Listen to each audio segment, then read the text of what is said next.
பேசவே மாட்டேங்கிறாரு, அவர் பயந்துட்டாரு அப்படின்னு போலன்னு சொன்னாங்க. இப்போ போனதுக்கு இவ்வளவு பிரச்சனை. போலனா எதுக்கு போகாம இருக்காரு? அவர் பயந்துட்டாரு, அதனாலதான். அவர் பயந்துட்டான்னு யார் சொன்னது? விமர்சனங்கள் அப்படிதான் அவங்க சொல்லுவாங்க. அவங்களுக்குன்னா வேலை இருக்குது, அவங்களுக்கு எல்லாம் என்ன சொல்லுவாங்க?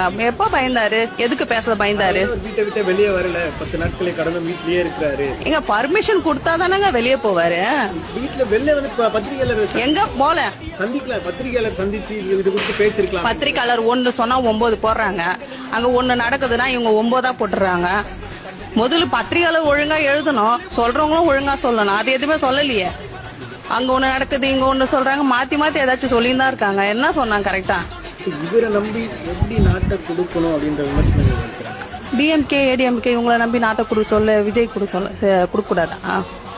இவங்க எல்லாம் வந்து கரெக்டா செஞ்சுட்டாங்களா? இது வரைக்கும் என்ன செஞ்சாங்க? இங்க சாராயம் குடிச்சிட்டு போக சொல்ல யாரும் போய் பார்க்கவே இல்ல. விஜய் என்ன செய்யறாரு, விஜய் ஏது செய்யறாரு, அவர் எங்க போறாரு எங்க போறாரு, அவங்க பின்னாடி சுத்துறதும் இவங்களுக்கு சரியா இருக்குது. இது வரைக்கும் என்ன செஞ்சிருக்காங்க இவங்க? இங்க ஜெயிச்சாரு, என்ன செஞ்சிருக்காங்க? மக்கள் இன்னும் கஷ்டத்துல இருக்காங்க அப்படின்னு.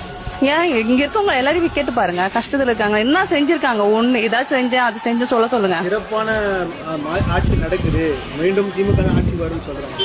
34 தொகுதியில 200 தொகுதியே வந்து மறுபடியும் கை போட்டுருவான்னு சொல்றாங்க. அது எப்படி சொல்றாங்க?